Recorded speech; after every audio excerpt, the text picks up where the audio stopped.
ধনী বানিয়ে দিবেন। দোয়াটি করবেন কখন? ফজরের নামাজের সময় 2 রাকাত সুন্নতের পরে, ফরজের আগে। মনে রাখবেন, আজানের পরে, একামতের আগে এই সময়টা আমরা অনেকেই মসজিদে গিয়ে চুপচাপ করে বসে থাকি। আপনি এই সময় আল্লাহর কাছে দোয়া করবেন। এই সময় দোয়া করলে আল্লাহ তাআলা সেই দোয়াটা কবুল করে নেন। আর দোয়াউ লা ইউরাদ্দু বাইনাল আযানি ওয়াল ইকামা, তিরমিজি শরীফের হাদিস, আবু দাউদ শরীফের হাদিস। আজান ও একামতের মাঝখানে দোয়া করলে সেই দোয়াটা কবুল ফিরিয়ে দেওয়া হয় না, সেই দোয়া কবুল করা হয়।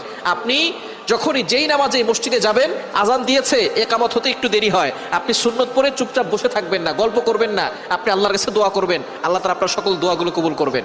ফজরের সুন্নতের পরে আপনি ফরজের আগে মধ্যবর্তী সময় আপনি সুন্নত ঘরেও পড়তে পারেন। আজান দিয়েছে, আপনি একটু আগে উঠবেন, তাহাজ্জুদ নামাজ পড়বেন, অথবা আপনি তাহাজ্জুদ নামাজ পড়ে সুন্নত আজান দেওয়ার সাথে সাথে সুন্নতটা ঘরে পড়বেন।